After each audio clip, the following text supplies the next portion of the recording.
तो हम देखने जा रहे हैं conservation of linear momentum in the process of recoiling of gun.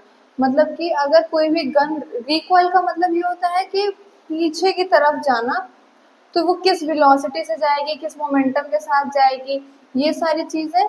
उसके बाद फिर क्या है, और फिर आगे जो बुलेट जाएगी उसकी क्या स्पीड होगी, वेलोसिटी होगी या मोमेंटम होगी, उसकी वो सब दोनों की चीजें जो होंगी ये कैसे निकालेंगे, कैसे फाइंड कर सारे क्वेश्चन ऐसे आएंगे जिसमें आपको बुलेट के आगे चल के स्पीड पता करनी होगी, या फिर क्या होगी गन की रिकॉइलिंग वेलोसिटी, मतलब वो किस वेलोसिटी से पीछे जा रही है ये पता करनी होगी।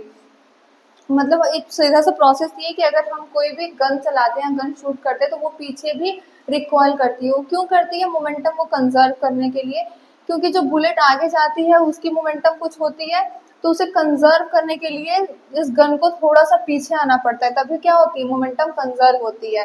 तो अभी किस तरीके से होता है इसके डेरिवेशन, इसके नॉर्मल डेरिवेशन के थ्रू देखते हैं। अगर एक गन है, अगर इस गन को हम ए मान लें और ये जो बुलेट जा रही है इसको हम बी मान लें, तो हमारे कंजर्वेशन ऑफ लॉ के अकॉर्डिंग क्या होता है, M A U A plus M B U B is equals to M A V A plus M A V B. इसका मतलब क्या है कि जो इनिशियल मोमेंटम ऑफ बी है, इन दोनों का सम किसके इक्वल होगा, final momentum of object A and final momentum of object B के। पहले अगर हम देखें तो एम ए क्या है, mass of A into initial velocity of A plus mass of B, मतलब ये बुलेट, और initial velocity of B. Bullet के चलने से पहले ये बुलेट जो होगा वो कहीं ना कहीं गन के अंदर ही रहा होगा। गन के अंदर था तो मतलब कोई मोशन में नहीं था, ये दोनों रेस्ट में थे। रेस्ट में थे उसका मतलब हम ये लिख सकते हैं कि initial at starting bullet and gun both are in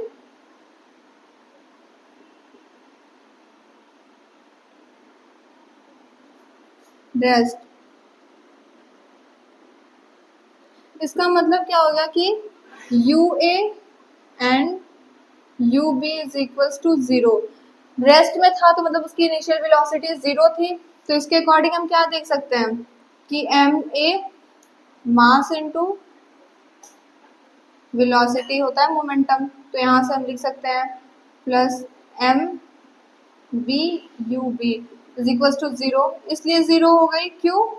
क्योंकि अगर मास को ही अगर हम जीरो से मल्टीप्लाई कर देंगे तो वो पूरी वैल्यू ही जीरो बन जाती है। तो यहाँ पे हम लिख सकते हैं कि ये इनिशियली जीरो हो गई इसकी मोमेंटम, इनिशियली इसके पास कोई मोमेंटम नहीं था। और ये बात हम पहले बता भी चुके थे कि अगर कोई ऑब्जेक्ट रेस्ट में है तब तक उसके पास कोई मोमेंटम नहीं होती है। मोमेंटम तब आती है जब वो ऑब्जेक्ट मोशन करना शुरू करता है। तो हम यहाँ पे पूरी बात फाइनल मोमेंटम की, मैंने ये बस बताया है कि इनिशियल मोमेंटम जीरो कैसे हुआ। इस वैल्यू में भी पुट के रख के देखा जा सकता है।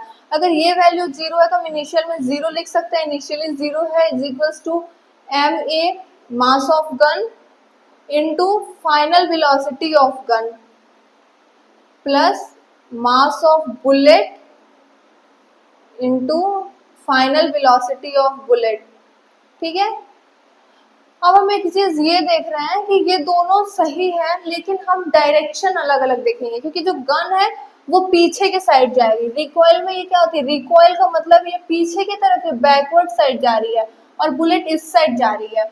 ये इस साइड क्यों जा रही है, मतलब ये इस साइड जा रही है और ये इस साइड जा रही है, ताकि मोमेंटम जो कंजर्व हो, ये दोनों पॉजिटिव होंगे और पीछे कोई रिकॉइल नहीं होगा, तो वो क्या आगे विदाउट एक्शन रिएक्शन हो ही नहीं सकता है, तो ये कैसे एग्जिस्ट नहीं करेगी, मतलब बुलेट फिर क्या होगी, इस वेलोसिटी से आगे जा ही नहीं पाएगी। तो इसलिए इन दोनों का अपोजिट डायरेक्शन होना कंपलसरी है, क्योंकि रिएक्शन फोर्स हमेशा, एक्शन रिएक्शन फोर्स हमेशा अपोजिट डायरेक्शन में ही लगता है, और मोमेंट और क्या होता है, मैग्नीट्यूड हमेशा इक्वल होता है। तो अगर हम देखें तो यहाँ पे एक और चीज लिख सकते हैं कि अगर हम मान लीजिए बुलेट के स्पीड को पॉजिटिव माने और इसके स्पीड को निगेटिव माने, या फिर इसको भी निगेटिव मान सकते हैं, इसको भी पॉजिटिव मान सकते हैं, ऐसा कोई रूल नहीं है। तो अगर हम बुलेट के स्पीड को क्या माने थे, निगेटिव माने थे, तो M A V A minus plus ही रहेगा, इसकी डायरेक्शन माइनस है, M V B B.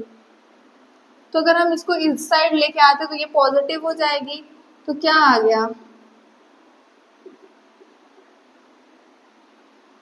Final momentum of gun is equal to final momentum of bullet. देख रहे हैं, इससे हम क्या लिख सकते हैं, फाइनल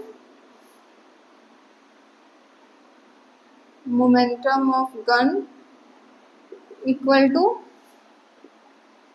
फाइनल मोमेंटम ऑफ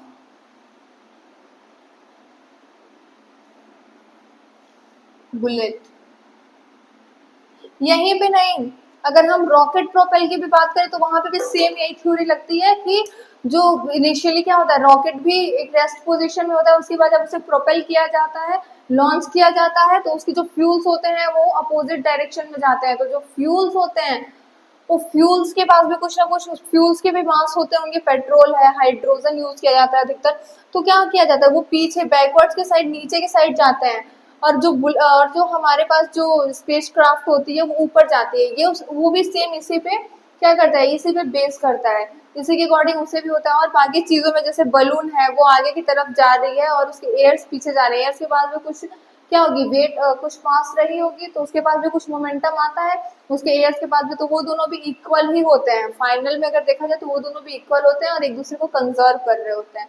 यही है law of conservation of momentum.